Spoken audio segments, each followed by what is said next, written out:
यह कहानी पूरी तरह काल्पनिक है। इसमें दिखाए गए सभी पात्र, स्थान और घटनाएं लेखक की कल्पना पर आधारित हैं। किसी जीवित या मृत व्यक्ति, संस्था, धर्म या समुदाय से इसका कोई संबंध मात्र संयोग हो सकता है। इस वीडियो का उद्देश्य केवल मनोरंजन है। कृपया इसे वास्तविकता न समझें। अगर किसी को इससे ठेस पहुंची हो, तो हमें खेद है। यह जानबूझकर नहीं किया गया है। 80 लाख। ये सुनकर दोनों मिसेस यामिनी गिल और सीमा बुआ जी के चेहरे का रंग पूरी तरह से उड़ गया। ये आवाज किसी और की नहीं, अशोक बेदी की थी। उसने 80 लाख रुपए ऑफर किए थे। अशोक बेदी इस वक्त बहुत ही कॉन्फिडेंट लग रहे थे। सीमा बुआ जी और मिसेस यामिनी गिल अब एक दूसरे की तरफ देखने लगे थे। सीमा बुआ जी ने फुसफुसाते हुए कहा, भाभी, मैं जानती थी कि शनाया जैसी लड़की से शादी करने के लिए ये मर्द बड़ी से बड़ी कीमत अदा करने के लिए तैयार हो जाएंगे, लेकिन पहली और दूसरी बोली में पूरे 30 लाख के फर्क के बारे में मैंने सपने में भी नहीं सोचा था। भले ही मिसेस यामिनी गिल इस सब से खास खुश नहीं थी, लेकिन 30 लाख के इस फर्क ने उन्हें भी हैरान कर दिया था। इसके बाद किसी दूसरे यंग बिजनेसमैन ने बोली लगाते हुए कहा, अशोक बेदी, क्या तुम्हें शर्म नहीं आती? अपने आप को शिमला का डायमंड किंग कहकर बुलाते हो और मिस शनाया जैसी ब्यूटी विथ ब्रेन वाली लड़की के किए सिर्फ 80 लाख दे रहे हो। मैं 1 करोड़ रुपयों की बोली लगता हूँ। इस पॉइंट पर सभी ये बात तो भूल ही गए थे कि इस जगह पर स्वयंवर होने वाला था। प्राइड होटल का ये हॉल कब किसी ऑक्शन पार्टी में बदल गया, किसी को पता ही नहीं चला। वैसे भी किसी को शनाया किस तरह की लड़की है ये जानने में कोई इंटरेस्ट नहीं था। कोई यहाँ अपनी हवस को सेटिस्फाई करने आए थे, तो किसी और को शनाया के थ्रू स्प्रिंग कॉर्पोरेशन में अपनी जान पहचान बनाकर अपने बिजनेस को आगे बढ़ाना था, और इस पॉइंट पर तो बात और भी बिगड़ गई थी। अब यहाँ लोग अपनी जायदाद का शो ऑफ करते हुए किसी बचकानी सी कंपटीशन में फंस गए थे। इसी बिना वजह के मुकाबले का ना चाहते हुए भी हिस्सा बन चुके अशोक बेदी ने जब ये बात सुनी तो उनकी नाक सिकुड़ गई। उन्होंने अपनी आगे की बोली लगाते हुए कहा, हाँ, इस नीलामी के आखिर तक तुम सबको पता चल ही जाएगा कि कौन असली डायमंड किंग है। मैं 1 करोड़ 10 लाख की बोली लगता हूँ। ये बात सुनने के बाद सभी हैरान रह गए। एक लड़की के लिए शिमला का ये मिडिल एजेड बेशर्म कैरेक्टरलेस डायमंड किंग 1 करोड़ रुपए देने के लिए तैयार हो गया था। मगर जैसा कि जाहिर था, अब ये प्राइड होटल एक मुकाबले का मैदान बन गया था। अशोक बेदी की बात सुनकर उस यंग और जिद्दी बिजनेसमैन ने कहा, 1 करोड़ 50 लाख रुपए। उस यंग बिजनेसमैन का इंटरेस्ट शनाया नहीं, स्प्रिंग कॉर्पोरेशन में था। शनाया को यूज करके वो किसी भी कीमत पर कार्तिक कोहली के साथ काम करना चाहता था। अपने इस इंटेंशन को पूरा करने के लिए उस यंग बिजनेसमैन को 1-2 करोड़ कोई बड़ी रकम नहीं लग रही थी। इस सब में मिसेस यामिनी गिल और सीमा बुआ जी की उम्मीदें अब धीरे धीरे करके 7वें आसमान पर पहुंच रही थी। अगर ऐसा ही चलता रहा तो शनाया अनजाने में ही बहुत जल्द उन दोनों की जिंदगी बदल देने वाली थी। उस यंग बिजनेसमैन की इस बात को सुनने के बाद अशोक बेदी कुछ कहने ही वाला था कि किसी जवान लड़के की आवाज पूरे हॉल में गूंज उठी। उसने बोली लगाते हुए कहा, 2 करोड़ 50 लाख। इस कीमत को सुनने के बाद सभी पीछे मुड़कर उस लड़के की तरफ देखने लगे। वो लड़का अभी अभी वहां आया था। उसने अपने बालों को ब्लॉन्ड रंग से कलर किया हुआ था और उसने पहने हुए कपड़े भी कुछ ज्यादा ही फ्लैशी थे। उस लड़के के ऐसे पहनावे को देखकर कोई भी इस बात का अंदाजा आसानी से लगा सकता था कि वो एक बहुत ही कम उम्र का लेकिन रईस खानदान का बिगड़ा हुआ बेटा था। उनमें से कुछ लोगों को लगा कि जरूर ये कोई कॉलेज जाने वाला लड़का होगा जो यहाँ मस्ती करने के लिए आया हुआ था। सामने बैठी हुई मिसेस यामिनी गिल और सीमा बुआ जी भी उस लड़के को देख रही थी। अशोक बेदी ने मजाक उड़ाते हुए कहा, क्या इस छोटे बच्चे को ये भी पता है कि 2 करोड़ 50 लाख में कितने जीरो लगते हैं? हाँ, आया बड़ा। ऐसे तमाशे खड़े करने वालों को बाहर फिकवा देने में ही होशियारी का काम है। अशोक बेदी की इस बात से सीमा बुआ जी अग्री करती थी। उन्होंने कुछ सोचा और अपने बेटे रतन की तरफ देखने लगी। मगर इससे पहले वो अपने बेटे से कहवा कर कुछ कर पाती, उन्होंने यंग बिजनेसमैन की कही एक बात सुनी और उनका चेहरा जम गया।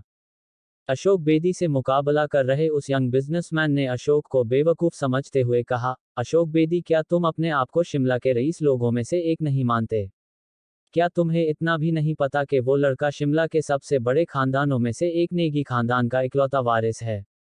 दक्ष नेगी। जैसे ही मिसेस यामिनी गिल और सीमा बुआ जी ने नेगी खानदान का नाम सुना, उन दोनों की आंखें चमकने लगी। शिमला के सबसे बड़े खानदानों से दो ही नाम जाने माने थे, एक नेगी और दूसरे कोहली। और उन दोनों खानदानों में आपसी दुश्मनी थी।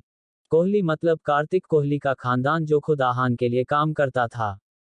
ये जो लड़का अभी अभी 2.5 करोड़ की बोली लगा चुका था, जाहिर सी बात थी कि नेगी खानदान से ताल्लुक हुए बिना कोई इतना कॉन्फिडेंट नहीं हो सकता था।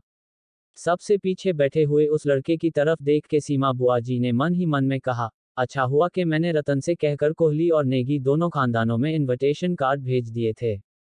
वैसे मैंने उम्मीद तो नहीं की थी, लेकिन सच में ये बिग शॉट यहाँ पर आ हो गए।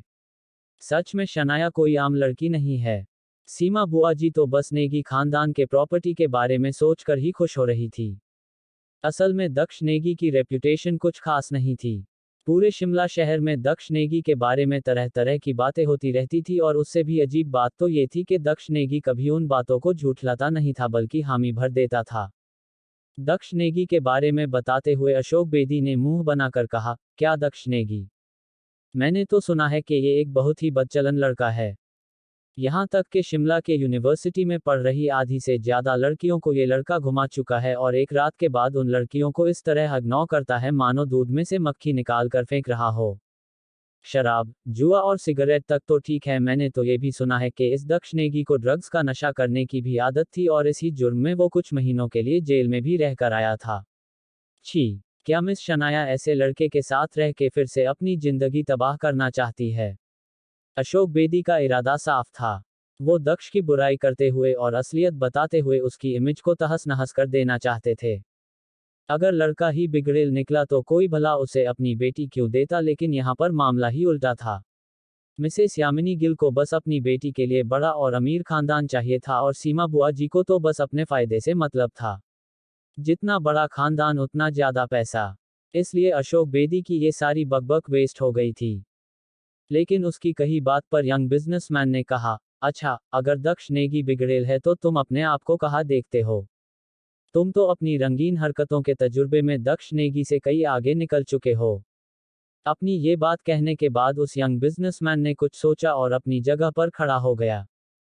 फिर उसने पीछे आराम से बैठे हुए दक्ष नेगी की तरफ देखा और जोर से बोला, अब जब दक्ष नेगी खुद मिस शनाया में इंटरेस्ट ले रहे हैं तो मैं इस मुकाबले से पीछे हटता हूँ।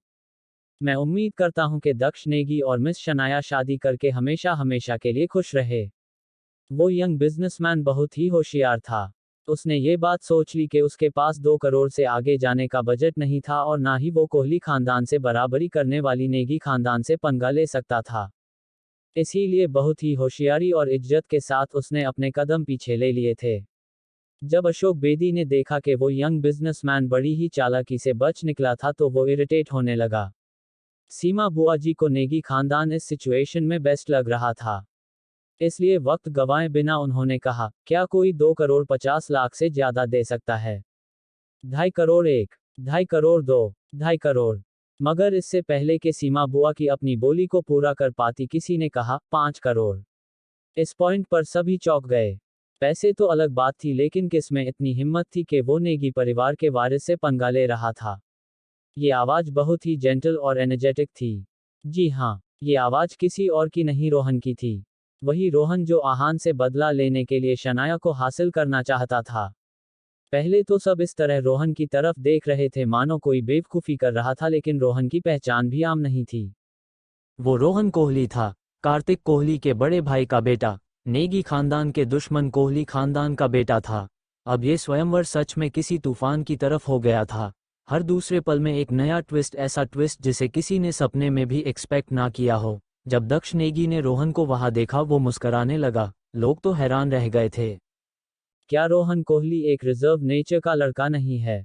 मैंने तो कभी नहीं सुना कि वो किसी लड़की के साथ घूम रहा हो या किसी के साथ रिलेशनशिप में हो। सच में रोहन कोहली को यहाँ देख कर तो मैं दंग रह गया हूँ।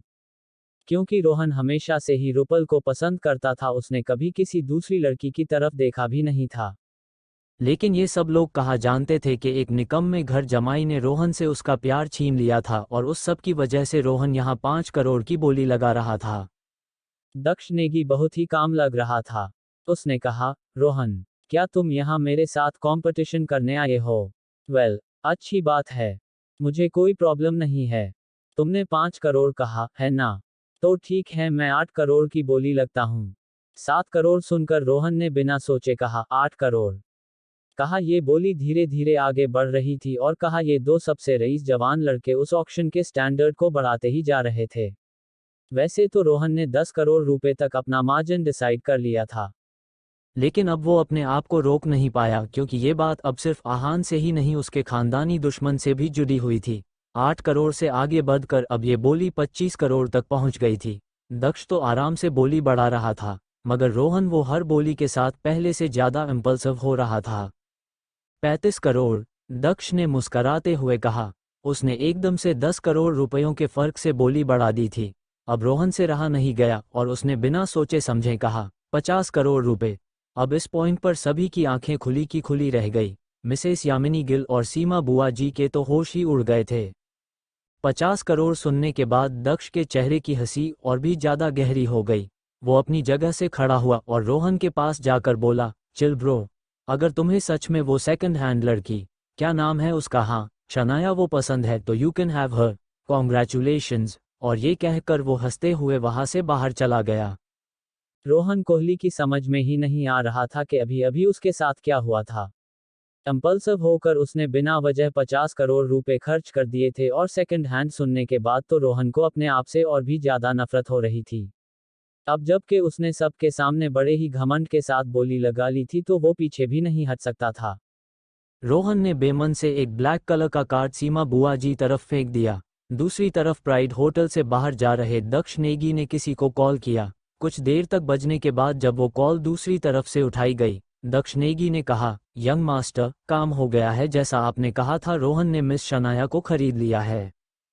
50 करोड़ रुपए। रोहन की कही इस बात के बाद सभी दंग रह गए थे। 50 करोड़ सुनने के बाद दक्ष के चेहरे की हंसी और भी ज्यादा गहरी हो गई। उसने मन ही मन में कहा, फंस गया बकरा, अब मैं भी क्या कर सकता हूँ। मैंने तो बस उसे उकसाने की कोशिश की थी, इस कमीने ने तो खुद ही अपने पैरों पर कुल्हाड़ी मार दी। इस बारे में सोचने के बाद दक्ष नेगी अपनी जगह से खड़ा हुआ और रोहन के पास जाकर बोला, चिल ब्रो, अगर तुम्हें सच में वो सेकंड हैंड लड़की, क्या नाम है उसका, हाँ शनाया, वो पसंद है तो you can have her, congratulations. Daksh के इस कमेंट ने वहां पर मौजूद हर किसी को कंफ्यूज कर दिया। दक्ष नेगी ने रोहन कोहली से बस मजाक किया था। उसने फिर रोहन कोहली के कंधे पर हाथ रखा। ये मैंने क्या कर दिया? उस 2 कौड़ी के मिडिल क्लास आहान के लिए मैं 50 करोड़ रुपए ऐसे ही बर्बाद कर दिए। शिट, उस दक्ष ने मुझे कितनी आसानी से बेवकूफ बना दिया। रोहन के दिमाग में चल रही बातें और फ्रस्ट्रेशन उसके चेहरे पर साफ साफ नजर आ रहा था। ये देखकर दक्ष नेगी को बड़ा ही सुकून मिला। उसने फिर आगे की तरफ बैठी हुई मिसेस यामिनी गिल से कहा, यहाँ पर बुलाने के लिए थैंक्स, मुझे इस स्वयंवर में आकर बहुत मजा आया। आगे भी ऐसा कोई प्रोग्राम बने तो मुझे जरूर इनवाइट करिएगा, बाय। और ये कहकर वो हंसते हुए वहां से बाहर चला गया। सेकंड हैंड लड़की सुनने के बाद तो रोहन को अपने आप से और भी ज्यादा नफरत हो रही थी। अपनी चापलूसी वाले अंदाज में सीमा बुआ जी रोहन से बोली, दामाद जी, मुझे और भाभी को आपसे मिलकर बहुत खुशी हुई। वैसे मुझे लगता है कि स्प्रिंग कॉर्पोरेशन वाले प्रोजेक्ट की वजह से आप हमारी शनाया को तो जानते ही होंगे। अच्छी बात है। सीमा बुआ जी की बकबक सुनकर रोहन की त्योरियां चढ़ गई। एक तो अभी उसके साथ एक अजीब सी साजिश हुई थी और अब ये चिपकू औरत उसे और भी ज्यादा इरिटेट कर रही थी। वो सीमा बुआ जी को चुप कराना ही चाहता था कि मिसेस यामिनी गिल बीच में बोल पड़ी, दामाद जी, वैसे शादी कब करनी है, कैसे करनी है, ये मैं आपके मॉम डैड के साथ मिलकर डिस्कस कर लूंगी, लेकिन जैसा कि तय हुआ था आप शनाया को अपने साथ अपने घर ले जा सकते हैं। आपका पता तो हम जानते ही है, तो फिर कल रात को मैं शनाया को आपके घर भेज दूंगी। अब ये सब सुनने के बाद तो रोहन कोहली का सर ही दर्द करने लगा था। क्या ये दोनों औरतें पागल हो गई है? शादी? दामाद जी, उस शादीशुदा लड़की को मैं जानता ही नहीं हूँ और ये है कि मेरे बारे में जाने बिना ही सिर्फ 50 करोड़ के लिए मुझे अपना दामाद कहकर पुकार रहे हैं। ये कैसी नई मुसीबत है यार, भाड़ में जाए ये सब के सब। रोहन का सब्र अब जवाब देता जा रहा था। फिर रोहन ने बेमन से एक ब्लैक कलर का कार्ड सीमा बुआ जी तरफ फेंक दिया और पैर पटकते हुए होटल से बाहर जाने लगा। खुद एक अमीर फैमिली से बिलोंग करने के बाद भी उन दोनों में से किसी ने ये प्लैटिनम ब्लैक क्रेडिट कार्ड नहीं देखा था। 50 करोड़ की कीमत के बारे में सोच सोच कर ही उन दोनों का दिल में लड्डू फूट रहे थे। जब वो दोनों उस limitless platinum black credit card को देख रही थी, शनाया को अपना बनाने की उम्मीद से यहाँ आए बाकी सब मेहमान अपने अपने घर जाने लगे। जब फाइनली उस होटल में सीमा बुआ जी, रतन और मिसेस यामिनी गिल ही बचे हुए थे, वो तीनों राहत भरी सांस लेने लगे। दो माँ बेटे तो इतनी एक्साइटेड थे कि मिसेस यामिनी गिल ने पकड़े हुए limitless platinum black credit card को देखकर जोर जोर से हंसने लगे। मिसेस यामिनी गिल को तो अभी भी ये सब सच नहीं लग रहा था। उन्होंने अपनी ननंद से सवाल करते हुए कहा, सीमा दीदी, मुझे तो इस बात पर यकीन ही नहीं हो रहा कि सब कुछ बिना किसी रुकावट के पूरा हो गया। अपनी यामिनी भाभी की कही हुई ये बात सुनकर सीमा बुआ जी ने खिलखिला कर कहा, भाभी, सब कुछ सही से पूरा क्यों ना होता। ये सारा मेरा प्लान जो था पूरा तो होना ही था। और हाँ यामिनी भाभी, एक बात याद रखिए, सब कुछ खत्म नहीं हुआ है, ये तो शुरुआत है। 50 करोड़ रुपए तो बस पहला कदम है, अब आगे आगे देखिए होता है क्या। सीमा बुआ जी के चेहरे पर इस वक्त एक अलग ही किस्म का कॉन्फिडेंस झलक रहा था। आखिरकार ये सब उनकी वजह से ही तो हो रहा था। एक पल के लिए मिसेस यामिनी गिल को भी लगा कि सीमा बुआ जी के साथ हाथ मिलाने के बाद उनकी जिंदगी ही बदल चुकी थी। वो अपनी ननंद की तरफ देखने लगी। मिसेस यामिनी गिल ने देखा कि एकदम से सीमा बुआ जी के चेहरे का रंग काला फीका पड़ गया था। तो मिसेस यामिनी गिल ने उनसे सवाल करते हुए कहा, सीमा दीदी क्या हुआ है। सीमा बुआ जी ने साफ साफ अपने दिल के बात कहना शुरू किया। वो बोली, भाभी, अगर शनाया की जिंदगी में वो निकम्मा आहान कभी नहीं होता तो शनाया की शादी पहले ही बहुत अमीर फैमिली में हो जाती। ना ही आपको और शेखर भैया को पापा की नाराजगी झेलनी पड़ती, और ना ही आप इतने छोटे से घर में रहते जहां पर रह रहे हो।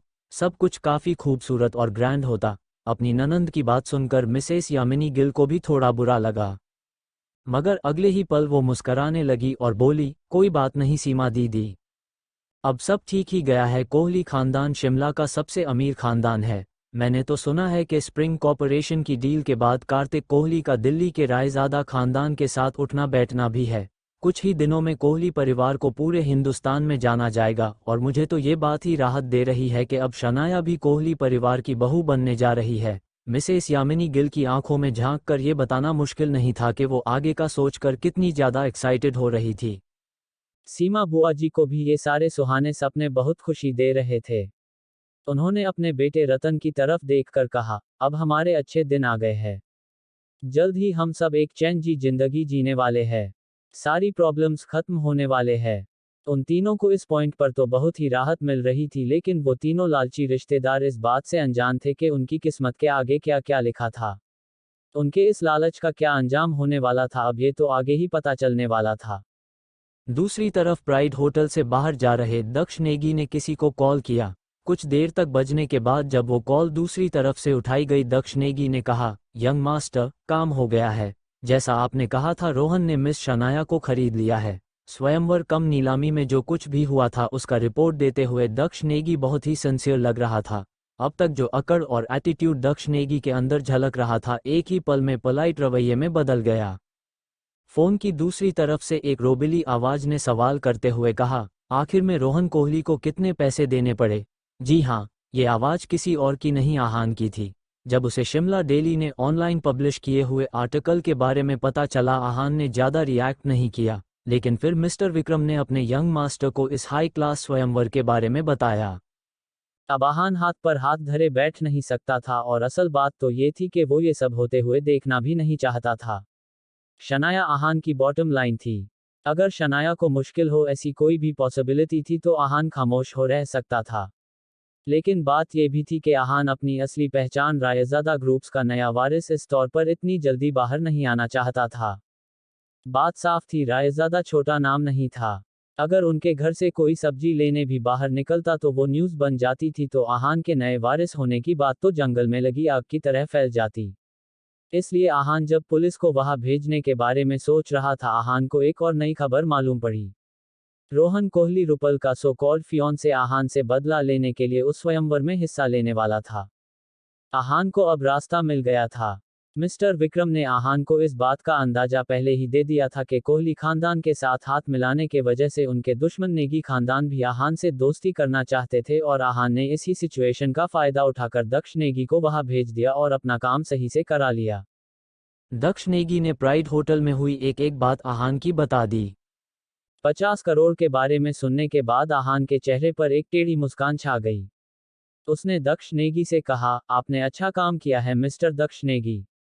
आहान के दिमाग में एक बात साफ थी। शनाया का नाम किसी और बड़े बैकग्राउंड से जोड़ना एक बड़ी गलती होती। वही अगर ये बात रोहन तक ही लिमिटेड रहती तो आहान इस सिचुएशन को अपने तरीके से हैंडल कर सकता था। खुद रोहन उससे डरता था और रोहन बगावत करके बात बिगाड़ने की कोशिश भी करता तो खुद कार्तिक कोहली आहान की बात के बाहर नहीं था। इसलिए आहान ने दक्ष को वहां बस बात को बनाने के लिए भेजा था। आहान की तारीफ सुनने के बाद दक्ष नेगी ने बहुत ही हम्बल होकर कहा, यंग मास्टर, मैंने तो बस वही किया था जैसा आपने करने को कहा था। इसमें आपको मेरी तारीफ करने की कोई जरूरत नहीं है। भले ही दक्ष नेगी के बारे में भली बुरी बातें की जाती थी और वो अपनी तरफ से कुछ एक्सप्लेन भी नहीं करता था, लेकिन दक्ष एक बहुत ही समझदार और होशियार लड़का था। उसे बिजनेस और अपने करियर की बहुत फिक्र होती रहती थी। जब आहान ने खुद उसे फोन करके अपनी मदद करने का कहा तो दक्ष नेगी बहुत खुश हो गया था। वो स्प्रिंग कॉर्पोरेशन जैसे बड़े प्रोजेक्ट को शुरू करने के लिए और अपने स्मार्ट डिसीजंस के लिए आहान की बहुत रिस्पेक्ट करता था। आहान को ये लड़का काफी इंटरेस्टिंग लगा। इसलिए आहान ने कहा, मिस्टर दक्ष नेगी, आपको हम्बल होने की कोई जरूरत नहीं है। भले ही मैंने आपसे कहा था कि क्या करना है, लेकिन अगर आप खुद समझदारी से कदम ना उठाते तो रोहन इतनी बड़ी कीमत देने के लिए कभी तैयार नहीं होता। इसलिए थैंक यू सो मच। आहान इस वक्त रुपल के घर पर ही था। आहान लिविंग रूम में अकेला बैठा हुआ था। रुपल को कहीं जाना था और शनाया स्प्रिंग कॉर्पोरेशन के नए प्रोजेक्ट में काफी बिजी थी, इसलिए आज उसे घर आने में देर होने वाली थी। आहान के सामने ही इस वक्त रुपल और शनाया की एक बड़ी सी फोटोग्राफ लगी हुई थी। उस फोटो में शनाया को देखकर आहान के दिल में नरमी छा गई। आहान ने फिर आज जो कुछ भी हुआ उसके बारे में सोचते हुए मन ही मन में कहा, उम्मीद है कि शनाया को इस सारे तमाशे के बारे में कभी पता ना चले। उनके दिल पर क्या बीतेगी। शनाया की मॉम और सीमा बुआ जी ने मिलकर उन्हें बेचने की कोशिश की, ये जानने के बाद तो शनाया का दिल ही टूट जाएगा। सीमा बुआ जी का तो एक बार के लिए ठीक है, लेकिन मैंने मॉम से ऐसी उम्मीद बिल्कुल भी नहीं की थी। मजबूरी में ही क्यों ना हो, लेकिन एक माँ अपनी बेटी के साथ ऐसा कैसे कर सकती है। आहान के दिमाग में इस वक्त एक के बाद एक कई सारे सवाल घूम रहे थे, लेकिन दिल में सिर्फ और सिर्फ शनाया की फिक्र थी। जब आहान यही सब सोच रहा था, फोन की दूसरे तरफ से दक्ष नेगी ने कहा, यंग मास्टर, आपको मुझे थैंक यू कहने की कोई जरूरत नहीं है। आपके साथ काम करने का मौका मुझे मिला, मैं तो इसी बात का शुक्रगुजार हूँ। वैसे मुझे आपको कुछ बताना था। मुझे वो सीमा गिल के बारे में कुछ पता चल गया है। मैंने इस बात का पता लगा लिया है कि वो मिसेस यामिनी गिल को किस बात को लेकर ब्लैकमेल कर रही है। उम्मीद है कि शनाया को इस सारे तमाशे के बारे में कभी पता ना चले। उनके दिल पर क्या बीतेगी। शनाया की मॉम और सीमा बुआ जी ने मिलकर उन्हें बेचने की कोशिश की। ये जानने के बाद तो शनाया का दिल ही टूट जाएगा। सीमा बुआ जी का तो एक बार के लिए ठीक है, लेकिन मैंने मॉम से ऐसी उम्मीद बिल्कुल भी नहीं की थी। आहान के दिमाग में इस वक्त एक के बाद एक कई सारे सवाल घूम रहे थे, लेकिन दिल में सिर्फ और सिर्फ शनाया की फिक्र थी। जब आहान यही सब सोच रहा था, फोन की दूसरे तरफ से दक्ष नेगी ने कहा, यंग मास्टर, आपके साथ काम करने का मौका मुझे मिला, मैं तो इसी बात का शुक्रगुजार हूँ। वैसे मुझे आपको कुछ बताना था। मैंने इस बात का पता लगा लिया है कि सीमा जी मिसेस यामिनी गिल को किस बात को लेकर ब्लैकमेल कर रही है। जैसे ही आहान ने दक्ष नेगी की कही ये बात सुनी तो वो क्यूरियस हो गया। ब्लैकमेल करने की वजह, क्या वजह है? आहान ने पूछा। जैसे ही आहान ने दक्ष नेगी की कही ये बात सुनी तो वो क्यूरियस हो गया। ब्लैकमेल करने की वजह, क्या वजह है? आहान ने पूछा। सीमा बुआ जी के पास ऐसा क्या था जिसके दम पर वो मिसेस यामिनी गिल जैसी जिद्दी औरत को भीगी बिल्ली बना सकती थी? दक्ष नेगी ने थोड़ा हिचकिचाते हुए कहा, यंग मास्टर, वो बात ऐसी है कि आहान समझ गया कि दक्ष नेगी सच बताने से कतरा रहा था। देखिए, इस सब में छिपाने जैसा कुछ भी नहीं है। अब जब आहान ने खुद ही दक्ष नेगी को इंसिस्ट किया था तो उसने सब कुछ सच सच बताना शुरू किया। यंग मास्टर, वो बात कुछ ऐसी है कि मिस्टर शेखर गिल के साथ शादी होने के बाद भी मिसेस यामिनी गिल का मनोज शर्मा नाम के एक आदमी के साथ नाजायज संबंध थे। वो दोनों एक दूसरे को कॉलेज के वक्त से प्यार करते थे, लेकिन फिर गिल खानदान का नाम सुनकर यामिनी जी ने मिस्टर शेखर से शादी कर ली। जब आहान ने ये बात सुनी उसे कुछ ज्यादा हैरानी नहीं हुई। मनोज शर्मा के नाम का जिक्र सीमा बुआ जी ने उस दिन किया था और वो सुनते ही मिसेस यामिनी गिल के तोते उड़ गए थे। दक्ष नेगी ने बात को आगे बढ़ाते हुए कहा, जब मिसेस यामिनी गिल ने शादी कर ली तो उनको खोने की दुख में मनोज शर्मा तरह तरह के नशे करने लगा। यहाँ तक कि उसे जुआ खेलने की भी लत लग गई थी। इसी के चलते मनोज शर्मा के सर पर बहुत से लोगों का कर्जा हो गया। फिर जब मिस शनाया का जन्म हुआ तो एक दिन कोई मिसेस गिल के घर पैसे मांगने आया। थोड़ी पूछताछ करने के बाद उन्हें पता चला कि मनोज शर्मा ने उनसे भी कर्जा ले रखा था। अब जब मिसेस यामिनी गिल की शादी बड़े और अमीर परिवार में हो गई थी तो उन्हें पैसे की कोई कमी नहीं थी। मनोज शर्मा की हालत को देखने के बाद मिसेस यामिनी गिल से रहा नहीं गया और उन्होंने अपने पुराने आशिक पर तरस खा कर धीरे धीरे करके उसके सारे कर्जे चुका दिए और उसके बाद उन दोनों का ताल्लुक फिर से शुरू हो गए। ये अब कई सालों से चलते आ रहा था और तभी सीमा जी को भी इस सब का पता चल गया और इस राज का फायदा उठाकर उन्होंने मिसेस यामिनी गिल को ब्लैकमेल करना शुरू कर दिया। दक्ष नेगी की पूरे शहर में बहुत जान पहचान थी, इसलिए उसे सारी चीजों का पता लगाने में 1 घंटा भी नहीं लगा था। अब शनाया के बारे में सोचकर आहान को थोड़ी टेंशन हो रही थी। अपनी मॉम का ऐसा राज जानने के बाद शनाया को बहुत बड़ा सदमा लग सकता है, आहान ने अपने आप से ही कहा। फिर उसने फोन की दूसरी तरफ से सुन रहे दक्ष नेगी से कहा, देखते हैं कि इस मामले को कैसे निपटाया जा सकता है। मैं कुछ सोचता हूँ। वैसे मिस्टर दक्ष नेगी, मुझे आपकी मदद की थोड़ी जरूरत है। क्या आप अपने किसी भरोसेमंद आदमी से कहकर मनोज शर्मा पर थोड़ी नजर रख सकते हैं? मैं नहीं चाहता कि वो आदमी शनाया के आसपास भी भटके। आहान का इरादा का साफ था। शनाया को इतनी बड़ी बात का बाहर से पता लगती तो उसे बहुत ही बड़ा झटका लग सकता था। मिसेस यामिनी गिल जितनी दिखती थी उससे कई गुना ज्यादा बेरहम और शातिर थी। इसलिए आहान के लिए इस राज को कुछ देर के लिए छिपा कर रखना ये एक ही रास्ता बचा था। जी यंग मास्टर, मैं इस बात का पूरा ध्यान रखूंगा, कहकर दक्ष नेगी ने फोन कट कर दिया। उसके लिए तो यही बात बड़ी थी कि रायजादा ग्रुप का होने वाला मालिक और वारिस उस पर बहुत यकीन करता था। इसलिए आहान के साथ दोस्ती कायम रखने के लिए दक्ष नेगी इस काम को बहुत ही सावधानी से पूरा करना चाहता था। उधर आहान एक गहरी सोच में पड़ गया। पापा ने हमेशा मुझे अपने बेटे की तरह प्यार दिया है, मेरी जान बचाई है, मेरा ख्याल रखा है। इतने अच्छे इंसान के साथ कोई ऐसा कैसे कर सकता है? खुद की बीवी ने ही उन्हें धोखा दिया है, इस बारे में तो सोचकर ही मुझे बुरा लग रहा है। पता नहीं कि पापा को इस बारे में कुछ पता भी था या नहीं।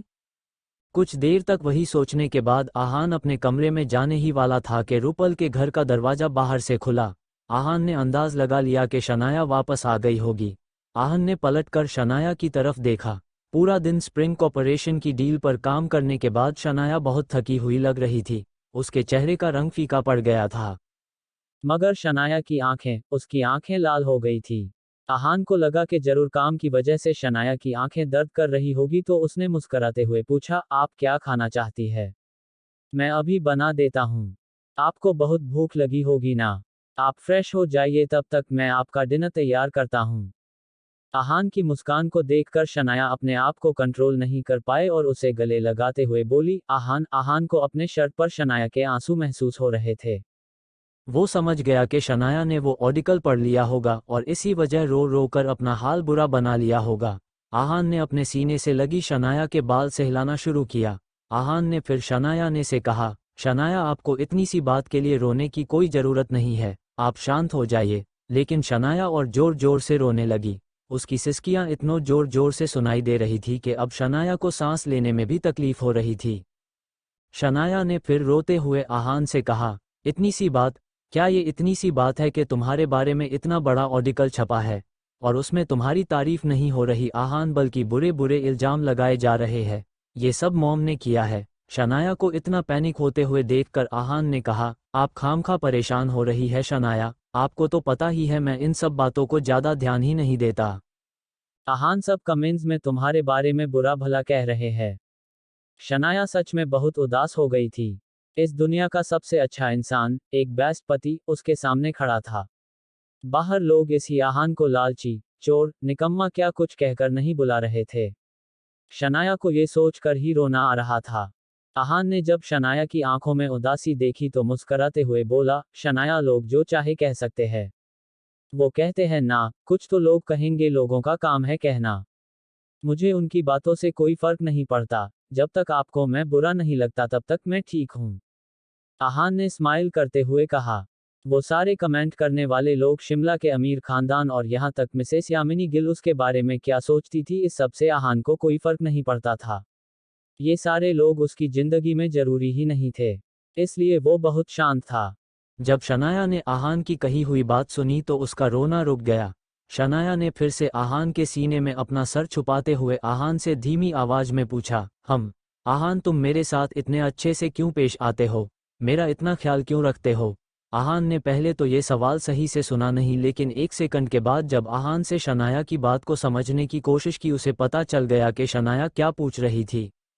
आहान के चेहरे पर जो हंसी छाई हुई थी वो और भी ज्यादा गहरी हो गई और उसने शनाया के सवाल का जवाब देते हुए कहा, शायद इसलिए क्योंकि आप खूबसूरत है, स्मार्ट है, बहुत साफ दिल की भी है और हाँ, मेरा इतना ख्याल रखती है कि कोई मेरे बारे में कुछ भी गलत कहता है तो आप या तो गुस्सा हो जाती है या फिर ऐसे रोने लगती है।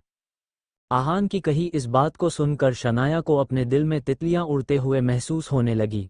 वो एकदम से रोते रोते स्माइल करने लगी। इस जवाब को सुनकर शनाया इतनी मुस्करा रही थी कि शर्म के मारे उसके गाल लाल हो गए।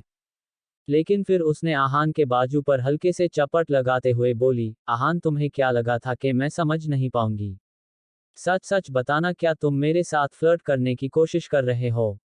एकदम से शनाया के चेहरे पर छाई हुई मुस्कान गायब हो गई थी। आहान ने जब ये सवाल सुना तो खिलखिलाने लगा। उसने फिर शनाया से कहा, नहीं तो मैं फ्लर्ट करने की कोशिश क्यों करूंगा? ये सुनकर शनाया को राहत मिली। लेकिन आगे आहान ने कहा, मैं तो सच में फ्लर्ट कर रहा था। आप मेरी वाइफ है, आपके साथ फ्लर्ट करना तो बनता है। अब खुशामद की हद पार हो गई थी।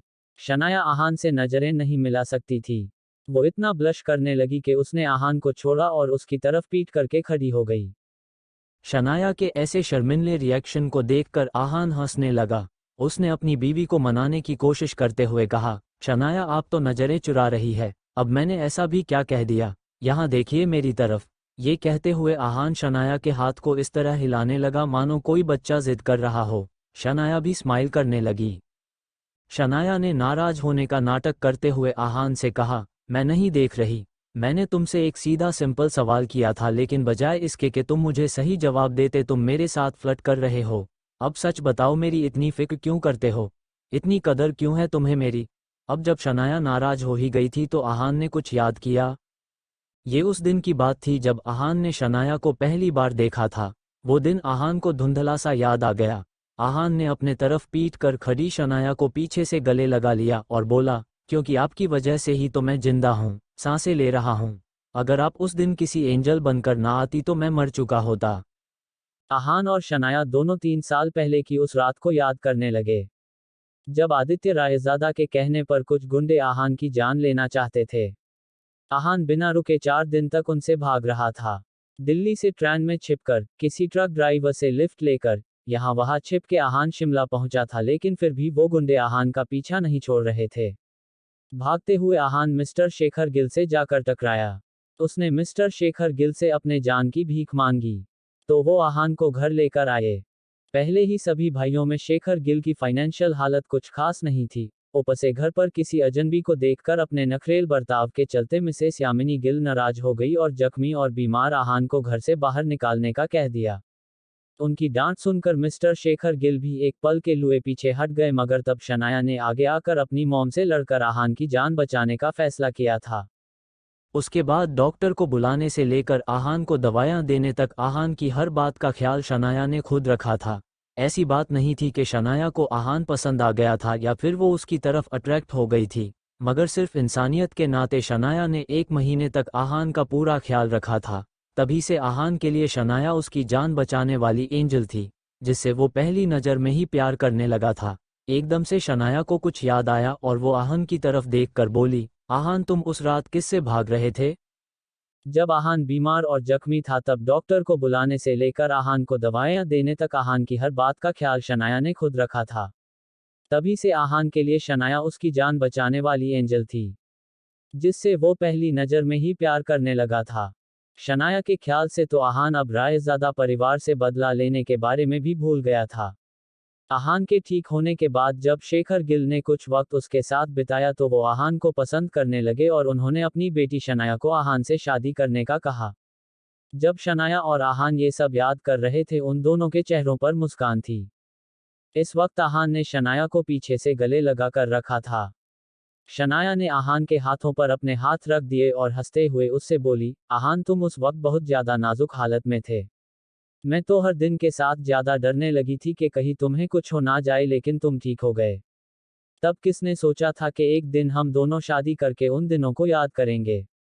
एकदम से शनाया को कुछ याद आया और वो आहान की तरफ देखकर बोली, आहान तुम उस रात किससे भाग रहे थे? शनाया के इस सवाल को सुनकर आहान के चेहरे की हंसी गायब हो गई। आहान को समझ नहीं आ रहा था कि अब वो शनाया से क्या कहे। शनाया ने फिर पीछे मुड़कर आहान की तरफ देखते हुए बोला, मैं जानती हूँ कि हमेशा से तुमने इस सवाल को टालने की ही कोशिश की है। कभी मुझसे, मॉम से और यहाँ तक कि पापा से भी कुछ नहीं कहा, लेकिन अब सब बदल गया है। आहान तुम मेरे साथ सब कुछ शेयर कर सकते हो। आहान जानता था कि शनाया हमेशा से आहान से ये सवाल करना चाहती थी, लेकिन इससे पहले उन दोनों के बीच में ज़्यादा बात ही नहीं होती थी। शनाया गलत नहीं थी, आहान ने अपने परिवार का कभी जिक्र ही नहीं किया था। आहान जानता था कि आज हो या कल उसे जवाब देना ही पड़ेगा। उसने हिचकिताते हुए कहा, वो शनाया बात कुछ ऐसी है कि। लेकिन इससे पहले आहान असल बात शुरू कर पाता, शनाया का फ़ोन बजने लगा। शनाया ने झुंझलाते हुए अपने मोबाइल की तरफ देखा। मॉम, ये अब मुझे कॉल क्यों कर रही है? पिछली कुछ दिनों से मिसेस यामिनी गिल शनाया को कई बार कॉल कर चुकी थी और हर बार शनाया उनके कॉल को नज़रअंदाज कर देती थी, लेकिन आज आहान ने शनाया को बिना कुछ कहे कॉल उठाने का इशारा किया। जैसे ही शनाया ने फ़ोन को अपने कानों से लगाया, उसने अपनी मॉम की एक्साइटेड आवाज़ सुनी। शनाया मेरी बच्ची, मुझे तुम्हें कुछ बहुत ज़रूरी बात बतानी है, खुश खबर देनी है। ये बात सुनकर शनाया ने नाराज़ होकर कहा, कैसी खुश खबर? शनाया जानती थी कि उसकी मॉम ये सब सिर्फ उसे घर वापस बुलाने के लिए कर रही थी, लेकिन शनाया ने अपना मन बना लिया था, जब तक मिसेस यामिनी गिल आहान से माफ़ी नहीं मांगने वाली थी, शनाया घर नहीं लौटने वाली थी। मिसेस यामिनी गिल ने आगे शनाया से बहुत ही खुश लगते हुए कहा, शनाया मेरी प्यारी बच्ची, क्या तुम जानती हो कि मैंने तुम्हारे लिए एक अच्छा सा लड़का ढूंढ लिया है। और खुशी की बात तो ये है कि वो बहुत अमीर और हैंडसम है, हमारी बराबरी का है। और सबसे ज़रूरी बात तो ये है कि वो लड़का तुम्हारे उस निकम्मे आहान से कई गुना ज़्यादा अच्छा है। मिसेस यामिनी गिल की कही ये बात सुनने के बाद शनाया की बोलती ही बंद हो गई। शनाया जानती थी कि उसकी मॉम ये सब सिर्फ उसे घर वापस बुलाने के लिए कर रही थी, लेकिन शनाया ने अपना मन बना लिया था, जब तक मिसेस यामिनी गिल आहान से माफ़ी नहीं मांगने वाली थी, शनाया घर नहीं लौटने वाली थी। मिसेस यामिनी गिल ने आगे शनाया से बहुत ही खुश लगते हुए कहा, शनाया मेरी प्यारी बच्ची, क्या तुम जानती हो कि मैंने तुम्हारे लिए एक अच्छा सा लड़का ढूंढ लिया है। और खुशी की बात तो ये है कि वो बहुत अमीर और हैंडसम है, हमारी बराबरी का है। और सबसे ज़रूरी बात तो ये है कि वो लड़का तुम्हारे उस निकम्मे आहान से कई गुना ज़्यादा अच्छा है। मिसेस यामिनी गिल की कही ये बात सुनने के बाद शनाया की बोलती ही बंद हो गई। क्या आप पागल हो गई है? बजाय आहान से माफ़ी मांगने के आप मेरी दूसरी शादी करना चाहती है?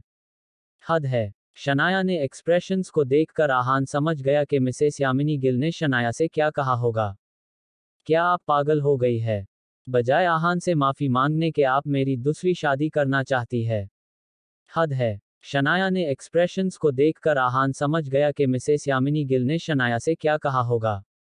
शनाया अपने गुस्से को दबाने की नाकाम कोशिश करते हुए बोली, मैंने आपसे कहा था कि मैं आहान को नहीं छोड़ने वाली। मेरी शादी हो चुकी है और मुझे आहान के अलावा किसी दूसरे आदमी की ज़रूरत नहीं है।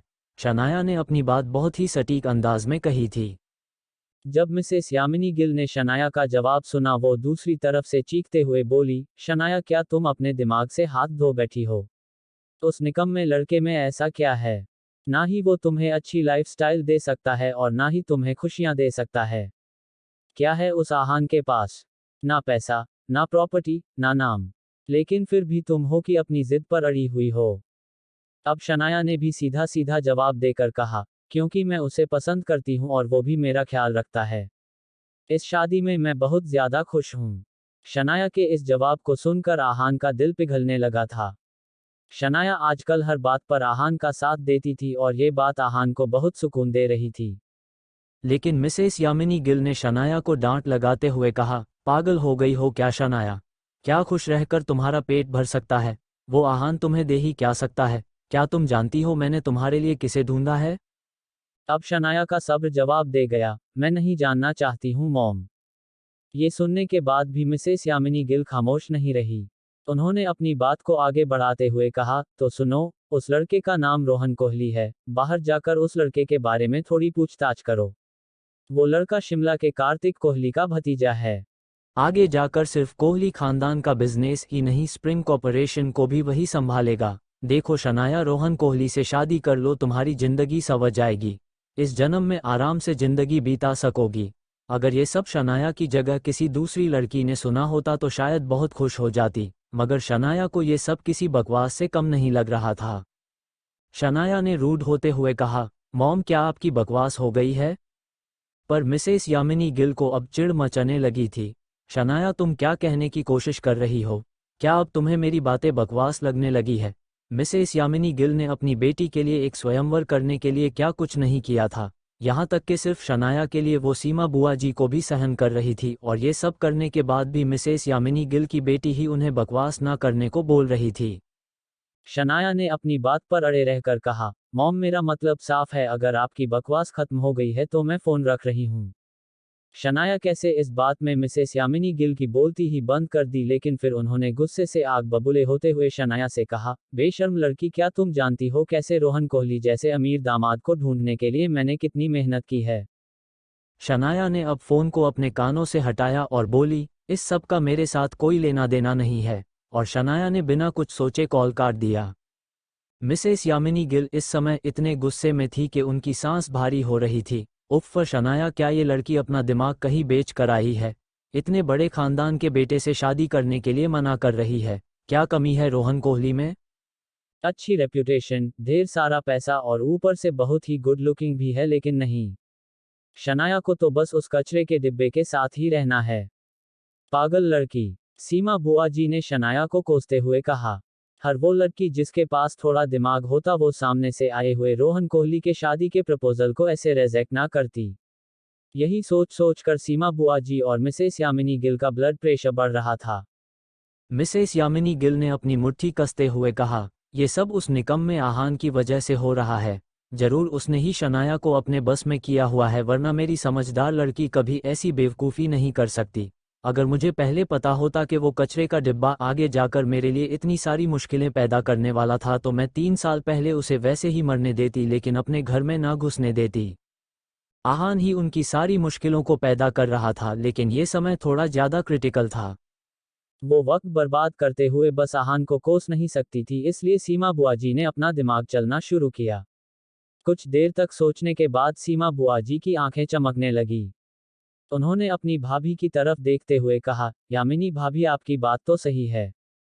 इसलिए हमें कुछ ऐसा करना होगा जिससे खुद शनाया रोहन कोहली से मिलने से मान जाएगी, ताकि आहान को भी धक्के मार के हम सब की जिंदगी से निकाल सकते हैं और साथ ही शनाया की दूसरी शादी भी करा सकते हैं। मिसेस यामिनी गिल ने जब अपनी ननंद की कही ये बात सुनी तो वो कुछ समझ नहीं पाए। उन्होंने सीमा बुआ जी की तरफ आंखों में सवाल लेकर देखा और बोली, सीमा दीदी, लेकिन ऐसा कैसे हो सकता है? शनाया ने तो खुद ही आने से मना कर दिया है। मिसेस यामिनी गिल की बात सुनकर सीमा बुआ जी का मुंह बन गया। उन्होंने यामिनी गिल की तरफ देखा और उनसे कुछ कहा। भाभी, शनाया ने वापस आने के लिए क्या शर्त रखी थी? बात आसान है, अगर शनाया को वापस बुलाना है तो हमें उसकी रखी हुई शर्त तो पूरी करनी ही पड़ेगी। सीमा बुआ जी ने ये बात बहुत ही अजीब तरह से कही थी, इस अंदाज में मानो वो मिसेस यामिनी गिल को चिढ़ा रही थी। सीमा बुआ जी की कही इस बात को सुनकर मिसेस यामिनी गिल आग बबूला हो गई। शनाया ने वापस आने के लिए एक ही शर्त रखी थी कि मिसेस यामिनी गिल खुद अपने निकम्मे दामाद आहान से जाकर माफी मांगे। जब मिसेस यामिनी गिल को शनाया के वो शब्द याद आए तो उनकी आंखें गुस्से से लाल हो गई। अपनी इस चालाक और शातिर ननंद की तरफ देखकर मिसेस यामिनी गिल ने दांत पीसते हुए कहा, सीमा दीदी, क्या आप भी शनाया की तरह पागल हो गई है? आपको क्या लगता है कि मैं उस निकम्मे कचरे के डिब्बे से माफी मांगने वाली हूँ? बिल्कुल नहीं, मैं मर जाऊंगी लेकिन ऐसा कुछ नहीं करूंगी। मिसेस यामिनी गिल इस बात पर अड़ गई कि वो आहान से माफी नहीं मांगने वाली थी। अब तक जो टेढ़ी स्माइल सीमा बुआ जी के चेहरे पर छाई हुई थी वो नफरत में बदल गई। उन्होंने अपनी भाभी को कुछ याद दिलाने का फैसला किया और बोली, भाभी, क्या आप ये भूल रही है कि रोहन कोहली का वो limitless platinum black credit card अभी भी हमारे पास है? अगर कल तक शनाया उसके घर नहीं गई तो हमारे हाथ से 50 करोड़ रुपए चले जाएंगे। 50 करोड़ के बारे में सुनने के बाद भी मिसेस यामिनी गिल के चेहरे पर कोई बदलाव नहीं आया। उन्होंने इस बात का फैसला कर लिया था कि एक बार के लिए 50 करोड़ भी चले जाए, लेकिन वो आहान के सामने नहीं झुकने वाली थी। मिसेस यामिनी गिल ने अपने उस निकम्मे दामाद से बहुत नफरत की थी, इसलिए उन्होंने ज़्यादा सोचे बिना सीमा बुआ जी से कहा, देखिए सीमा दीदी, हम रोहन कोहली को उसका वो limitless platinum black credit card वापस कर देते हैं। इसमें कोई बड़ी बात नहीं है, वैसे भी कॉन्ट्रैक्ट तो अब तक साइन हुआ भी नहीं है। मिसेस यामिनी गिल के इस रवैये को देखकर सीमा बुआ जी को गुस्सा आ गया। उन्होंने अपनी भाभी को धमकाते हुए कहा, भाभी आपसे किसने कहा कि कॉन्ट्रैक्ट साइन नहीं हुआ है? और वैसे भी आपसे अपनी बात मनवाने के लिए मुझे किसी कॉन्ट्रैक्ट की ज़रूरत नहीं है। मैं तो आपके राज को पूरे शहर तक पहुंचा सकती हूँ। 50 करोड़ के बारे में सुनने के बाद भी मिसेस यामिनी गिल के चेहरे पर कोई बदलाव नहीं आया। उन्होंने ज्यादा सोचे बिना कहा, देखिए सीमा दीदी, हम रोहन कोहली को उसका वो limitless platinum black credit card वापस कर देते हैं। इसमें कोई बड़ी बात नहीं है, वैसे भी कॉन्ट्रैक्ट तो अब तक साइन हुआ भी नहीं है, इसलिए कॉन्ट्रैक्ट का कहकर आप मुझे उस आहान से माफी मांगने के लिए मजबूर नहीं कर सकती। मिसेस यामिनी गिल अपने इस डिसीजन पर फर्म थी कि कुछ भी हो जाए वो आहान से माफी नहीं मांगने वाली थी। अपनी यामिनी भाभी के इस रवैये को देखकर सीमा बुआ जी को गुस्सा आ गया। इनके साथ मैंने थोड़ा अच्छा सलूक क्या किया, ये तो मेरे सर पर ही बैठ गई। भाभी भी ना कभी अपनी हरकतों से बाज नहीं आएंगी, अभी इन्हें उनकी जगह दिखाती हूँ, सीमा बुआ जी ने मन ही मन में कहा। फिर उन्होंने अपनी भाभी को धमकाते हुए कहा, भाभी आपसे किसने कहा कि कॉन्ट्रैक्ट साइन नहीं हुआ है? सीमा बुआ जी का किया हुआ ये खुलासा सुनने के बाद मिसेस यामिनी गिल दंग रह गई। फिर उन्हें याद आया कि चेक साइन करने के नाम पर रतन ने बहुत से डॉक्यूमेंट्स पर उनके साइन ले लिए थे। ये बात याद आने के बाद मिसेस यामिनी गिल अपने आप पर ही गुस्सा करने लगी। अपनी भाभी के चेहरे पर आए हुए इन सारे एक्सप्रेशंस को नोटिस करने के बाद सीमा बुआ जी के चेहरे पर एक टेढ़ी सी मुस्कान आ गई। उन्होंने कहा, और वैसे भी आपसे अपनी बात मनवाने के लिए मुझे किसी कॉन्ट्रैक्ट की ज़रूरत नहीं है, मैं तो बस एक छोटे से क्लिक से आपके कई सालों से छिपाए हुए उस राज को पूरे शहर तक पहुंचा सकती हूं। उसके बाद मैं भी देखती हूं कि आप और आपकी बेटी चैन से कैसे जीते हैं। मिसेस यामिनी गिल को कैसे डराना था और उनसे अपनी बात को कैसे मनवाना था, ये अब सीमा बुआ जी अच्छे से जान चुकी थी। मिसेस यामिनी गिल ने जब अपनी ननंद की ये धमकी सुनी तो उनके पसीने छूटने लगे। सीमा दीदी ऐसा मत कीजिए, मैं अभी शनाया से बात करती हूँ और ज़रूरत पड़ने पर आहान से माफ़ी भी मांग लूँगी। मिसेस यामिनी गिल के बर्ताव में ज़मीन आसमान का फ़र्क आ गया था। उन्होंने डरते डरते शनाया को कॉल लगाया। जब सीमा बुआ जी ने देखा कि सब कुछ वैसा ही हो रहा था जैसा वो चाहती थी तो उनके चेहरे पर जीत की मुस्कान आ गई। उन्होंने मन ही मन में कहा, यामिनी भाभी, आप तो जानती ही है कि अगर घी सही उंगली से ना निकले तो उंगली को टेढ़ा किए बिना ही ये सीमा घी निकाल लेती है। आपका जो राज मुझे पता चला है ना, उसके बलबूते पर तो मैं पूरा शिमला खरीद सकती हूँ। दूसरी तरफ मिसेस यामिनी गिल की कॉल को गुस्से से काटने के बाद शनाया परेशान हो गई थी। वो ये समझ ही नहीं पा रही थी कि उसकी मॉम अपनी शादीशुदा बेटी के लिए कोई दूसरा आदमी कैसे ढूंढ सकती थी।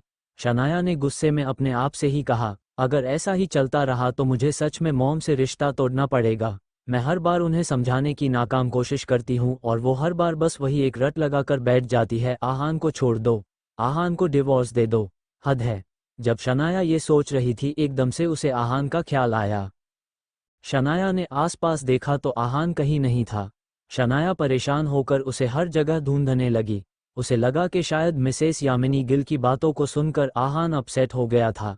तभी शनाया ने किचन में आहान को देखा। शनाया ने आसपास देखा तो आहान कहीं नहीं था। शनाया परेशान होकर उसे हर जगह ढूंढने लगी। उसे लगा कि शायद मिसेस यामिनी गिल की बातों को सुनकर आहान अपसेट हो गया था। तभी शनाया ने किचन में आहान को देखा। आहान वहां बड़े ही डेडिकेशन और खुशी के साथ शनाया के लिए खाना बना रहा था। ये देखकर शनाया भी एक सेकंड में अपनी मॉम के बारे में भूल गई और आहान के पास चली गई। आहान, तुम क्या बना रहे हो? आहान वहां बड़े ही डेडिकेशन और खुशी के साथ शनाया के लिए खाना बना रहा था। ये देखकर शनाया भी एक सेकंड में अपनी मॉम के बारे में भूल गई और आहान के पास चली गई। आहान, तुम क्या बना रहे हो? जब आहान ने शनाया की आवाज सुनी तो वो मुस्कुराने लगा। उसने गैस पर रखी हुई कढ़ाई में चम्मच घुमाते हुए शनाया से कहा, आप दिन भर काम में बिजी थी तो आपको भूख लगी होगी ना, तो मैंने सोचा कि कुछ हल्का फुल्का बना दूं, इसलिए मैं ये खिचड़ी और कढ़ी बना रहा हूँ। आहान को अपने बारे में इतना सोचते हुए देखकर शनाया के दिल में नरमी छा गई। तुम बहुत अच्छे हो आहान, और मैं बहुत लकी हूँ कि मेरी लाइफ में तुम हो। शनाया का फ़ोन एक बार फिर से बजने लगा और इस बार भी स्क्रीन पर उसकी मॉम का नाम फ्लैश कर रहा था। शनाया ने परेशान होकर कहा, क्या मॉम को समझ में नहीं आ रहा कि मुझे उनके साथ बात नहीं करनी है, बार बार कॉल कर रही है। शनाया की इस शिकायत को सुनकर आहान समझ गया कि मिसेस यामिनी गिल शनाया को रोहन कोहली से मिलने के लिए जिद कर रही होगी। आहान ने कुछ सोचा और शनाया से कहा, शनाया आपको मॉम को ऐसे इग्नोर नहीं करना चाहिए, बात कर लीजिए, हो सकता है कि कोई ज़रूरी काम आ गया हो। वैसे तो शनाया कॉल काटने वाली थी, मगर आहान की बात को मानते हुए शनाया ने कॉल उठा लिया और बाहर चली गई। इससे पहले कि शनाया कुछ कह पाती मिसेस यामिनी गिल ने भावुक होकर कहा, शनाया मेरी बच्ची, मुझे माफ़ कर दो, मैंने ये सब तुम्हारे लिए ही किया है, प्लीज़ मुझसे बात करो बेटा। वैसे तो शनाया इस बार भी अपनी मॉम पर गुस्से से भड़कने वाली थी, लेकिन फिर जब शनाया ने उनसे सॉरी सुना तो उसकी नाराज़गी कम हो गई। शनाया बेटा, मुझे हर वक्त बस तुम्हारा ही ख्याल रहता है, मेरा इस दुनिया में शेखर और तुम्हारे अलावा है ही कौन। इसी वजह से मैं बिना सोचे समझे कुछ भी कर देती हूँ। तुम समझ रही हो ना शनाया कि मैं क्या कहना चाह रही हूँ। मिसेस यामिनी गिल कोई दिखावा नहीं कर रही थी, उनकी कही हर बात सच थी। और इसीलिए शनाया का दिल भी पिघल गया। मैं जानती हूँ कि आप गलत नहीं है, आपको मेरी फिक्र होती है और ये सब जायज़ भी है, लेकिन मैं आपको पहले भी कई बार बता चुकी हूँ और आज फिर से बता रही हूँ, मैं आहान को नहीं छोड़ना चाहती। वो मेरे लिए बहुत ज़रूरी है और मॉम, अगर आपको सच में मेरी इतनी चिंता है तो प्लीज़ मेरी खातिर आहान को एक मौका देकर देखिए। आई नो कि आपकी अपने दामाद से जो उम्मीदें हैं वो आहान पूरी नहीं कर सकता, लेकिन उसका दिल बहुत साफ है मॉम, वो पूरे दिल से हमारे लिए सब कुछ करता है। हमेशा की तरह इस बार भी जब मिसेस यामिनी गिल ने शनाया की इन वकालत वाली बातों को सुना तो उनकी नाक सिकुड़ गई। आहान की तारीफों के जो पुल शनाया बांध रही थी, मिसेस यामिनी गिल उन पुलों को ही तोड़ देना चाहती थी। वो शनाया को चुप कराने के लिए कुछ कहने ही वाली थी कि सामने खड़ी सीमा बुआ जी ने घूरकर मिसेस यामिनी गिल की तरफ देखा। एकदम से वो सारी धमकियां मिसेस यामिनी गिल को याद आ गई और उन्होंने अपने जज्बातों को दिल में ही रखा। फिर मिसेस यामिनी गिल ने कुछ सोचा और शनाया से बोली, ठीक है बेटा, मैं एक बार आहान को मौका देने के लिए तैयार हूँ। ये बात मिसेस यामिनी गिल ने बेमन से कही थी, लेकिन इन शब्दों को सुनकर शनाया को अपने कानों पर यकीन नहीं हो रहा था। वो बहुत खुश हो गई कि फाइनली मिसेस यामिनी गिल अपनी बेटी के दिल की बात समझ गई थी। शनाया जब दिल ही दिल में बहुत खुश हो रही थी, एकदम से उसे कुछ याद आया।